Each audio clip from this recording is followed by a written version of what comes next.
ही जी भगवान परशुरामाची पादुका घेऊन सिद्धेश्वर महाराज इथे आज थांबवत आलेले आहेत आणि त्यांच्यासोबत आलेल्या श्रेयाताई देशमुख, विजयजी देशपांडे हे तिथले अध्यक्ष हे इथं आलेले आहेत. त्यांनी आम्हालाही संधी उपलब्ध करून त्यांनी 12 वर्षांनी तप केलं परशुरामाची पादुका नेऊन इतक्या लांब यात्रा काढणे, भार्गव यात्रा काढणे आणि त्या यात्रेचं त्यांनी चरणस्पर्शाला आपल्या खांबात झाले आणि इथल्या ब्राह्मण लोकांना त्यांनी तो आनंद दिला. भगवान परशुरामाचं पादुका दर्शनाचं सौभाग्य दिलं. म्हणून मी प्रथम अखिल भारतीय ब्राह्मण महासंघातर्फे त्यांचं आभार मानतो की त्यांनी आम्हाला परशुरामाचे दर्शन आज घडून आणले. मित्र, हा मंचावर जेवढे विराजमान आहेत सर्व समाजाचे प्रतिष्ठित नागरिक, वेगवेगळ्या संघटनेचे आहेत, सर्वांची नावं आता सर्वांनी झालेली आहेत. पण त्याच्याकरता आपण स्वतः खामगावातील जे ब्राह्मण महासंघ आहेत त्यांचे आमचे शहर अध्यक्ष मनोहर जोशी आणि त्याची टीमने सर्वांना आव्हान केलं आणि त्यांच्या निवेदनावर आपण जेव्हा झाले अखिल ब्राह्मण महासंघाचा एवढा उद्देश आहे की ब्राह्मण फक्त कोणताही असो, तो मारवाडी असो, गुजराती असो, महाराष्ट्रीय असो, तेलुगू असो, केरळ कोणताही असो, ब्राह्मण म्हणजे फक्त ब्राह्मण ही संकल्पना आपल्याला आली पाहिजे आणि त्या दृष्टीने आपण जर कारवाई केली, त्या दिवशी आपण एक जर झालो तर निश्चित रूपाने आपलं ब्राह्मण समाजाचं जे पूर्ण वैभव आधी होतं ते नक्कीच भेटणार आहे.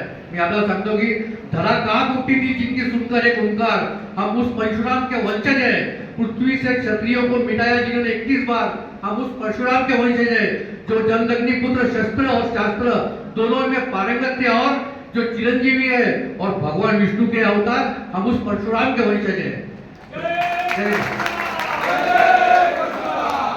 आपण एवढ्या मोठ्या चिरंजीवी ऋषीचे वंशज आहे आणि त्यांनी तुम्हाला माहित असेल की त्यांनी जेवढी पृथ्वी अश्वमेध यज्ञात जिंकली होती ती सर्व परत ब्राह्मणांना देऊन टाकली होती आणि त्यांनी जे गुरुकुल चालवलं होत्या गुरुकुलामध्ये त्यांनी शपथ घेतली होती की फक्त ब्राह्मण मुलांना गुरुकुलमध्ये शिक्षा दिली शास्त्रांची वगैरे शस्त्राची. म्हणजे ब्राह्मणाला भगवान परशुरामांनी सांगितलेलं आहे की आपल्या जवळ जे काही आहे ते आपल्या ब्राह्मण बंधूसाठी करा तुम्ही आणि त्यांना द्या. तुमच्याकडे ज्ञान असेल, धन असेल, काही असेल ते ब्राह्मणांना त्यांनी द्यावे हे त्यांनी आम्हाला आधीपासून सांगून ठेवलेलं आहे आणि त्या दृष्टीने आज ब्राह्मण समाज जो विखुरलेला आहे तो परत एक होणं फार गरजेचं आहे. समाजात आपल्या जसं आता यांनी सांगितलं की समाजात काही वेगवेगळे मतभेद असल्यामुळे काही लोक कमी असतात. मतभेद हे आता तुम्हाला विसरणं आवश्यक आहे. आज काळाची गरज आहे की आपण सर्व ब्राह्मणांनी एक झालं पाहिजे आणि त्या दृष्टीनं आज आमचा हा प्रयत्न सुरू आहे. परशुराम जन्मोत्सव समितीने परशुराम जे आता 3-4 दिवस कार्यक्रम ठेवले त्या कार्यक्रमात सुद्धा खामगाव शहरातील सर्व ब्राह्मणांनी सहभाग होऊन आपली ब्रह्मशक्ती आहे हे दाखवणं आज गरजेचं आहे. त्या दृष्टीने सुद्धा आपण सर्व आपले जे बंधू असतील त्यांना सांगा आपले मतभेद विसरा आणि तुम्ही एका ब्राह्मण नाव खाली फक्त हे घ्या. मित्र, ब्राह्मणामध्ये भरपूर पोटेन्शियल आहे. आम्ही आता जेव्हा अखिल भारतीय ब्राह्मण महासंघाचा परवा दिवशी नांदेडला वधूवर तरीचे मेळावा ठेवलेला आहे आपल्या ब्राह्मण लोकांकरता आणि परत तिथं वेगवेगळे कार्यक्रम ठेवलेले आहेत. जन्मोत्सव समिती 30 दिवसाकरता तिथे जाणार आहे. अमृत योजनेअंतर्गत आम्ही भरपूर योजना काढलेल्या ज्या महाराष्ट्र शासनाने काढलेल्या आहेत. त्या जवळपास 27 जाती आहेत. त्या जातीला जे आरक्षणामध्ये बसत नाही त्यांच्याकडे विविध योजना आपण केलेल्या आहेत. त्यांचे पॉम्पलेट आमचा प्रयत्न चालू प्रत्येक घरापर्यंत जाऊन त्या योजना पोहोचाव्या. सेवाधामी ज्या महिला आहेत 40 त्यांना बेकरीचं शिक्षण या योजनेअंतर्गत दिलेलं आहे. मोफत शिक्षण, पार्लरचं शिक्षण आहे. आता ब्रह्मउद्योग म्हणून एक यवतमाळला मोठा आमचा कार्यक्रम झाला होता. त्यात पुण्याचे चांगले उद्योजक आले होते आणि त्या उद्योजकांनी मार्गदर्शन केलं की कोणत्याही ब्राह्मणाला काही लागो तुम्हाला उद्योग करायचा असला तर तुम्हाला लोन कसं मिळेल, रॉ मटेरियल कुठून मिळेल, मार्केटिंग कसं करायचं या पद्धतीने पूर्ण गाईडलाईन करतात आणि त्याच्याकरता ते पुण्याला सुद्धा कार्यक्रम ठेवलेला आहे.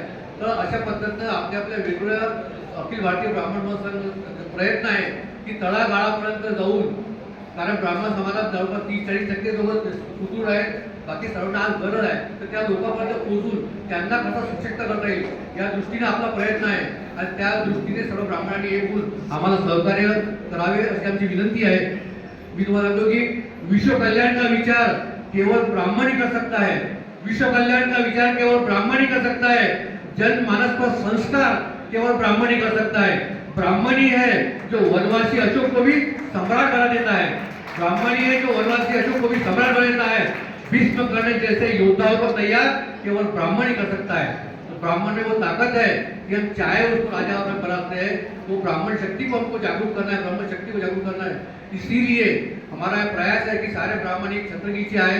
आप लोगों को मैं पूरे से निवेदन करूंगा हमारे अखिल भारतीय ब्राह्मण से और ये यहाँ की समिति जो जिन्होंने आयोजन किया आज यहाँ इस भार्गव रथ यात्रा का यहाँ पर आयोजन करके हम लोगों को आमंत्रित किया, इन सभी को मैं पूरे से निवेदन करूंगा कि जो भी अपने भाई बहन गांव में होंगे, जिनकी नाराजगी होगी, आप उनसे मिलिए, अपने से वरिष्ठ है उनके हाथ पर जोड़ लीजिए कि भाई हमसे गलती हो गई, लेकिन आप लोगों का मार्गदर्शन हमको जरूरी है।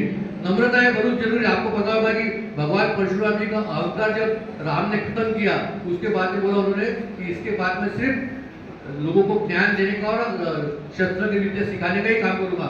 उसके बाद उन्होंने बाकी गुरुकुल चलाए। तो अपने अंदर का अहंकार छोड़कर, मतभेद भूलकर आप लोगों को आज एक होना जरूरी है। और ये ब्रह्म शक्ति जो है ये निश्चित रूप से मैं समझता हूँ, क्योंकि दुनिया में अगर ब्राह्मणों का अस्तित्व नहीं रहा तो दुनिया का भी अस्तित्व मिट जाएगा। इतनी ब्राह्मणों का महत्व आदिकाल से है और उसी को समझकर जो भी लोग ब्राह्मणों को टीका टिप्पणी करते हैं उनको छोड़ दीजिए।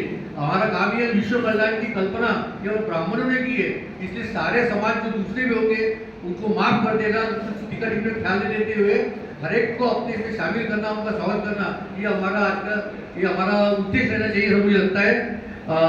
मैं आप लोगों की जो बोलते हैं अपने पीछे बात करते हैं, कमेंट करते हैं, क्योंकि सबसे आसान ब्राह्मण होगा आजकल जिसकी टीका टिप्पणी की जाती है। तो इसका आप लोगों को सबको निवेदन है कि हम सब एक है, हम किसी का बुरा नहीं चाहते, हम विश्व कल्याण का हमेशा स्वप्न देखते हैं।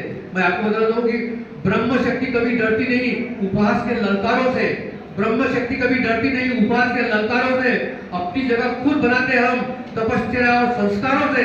बता दो जमाने को विप्र जब एक हो जाते हैं तब, बता दो जमाने को विप्र जब एक हो जाए तब अच्छे अच्छे सियासत डोल जाते हैं ब्राह्मणों की हुंकारों से।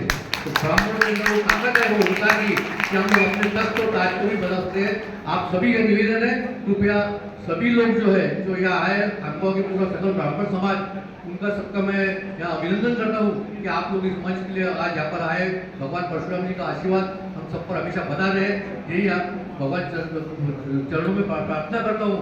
और पुनश्च यहाँ जो भार्गव रथ लेकर आए उनका मैं यहाँ पर हमारे संगठन की ओर से स्वागत करता हूँ और आप सभी को धन्यवाद देता हूँ।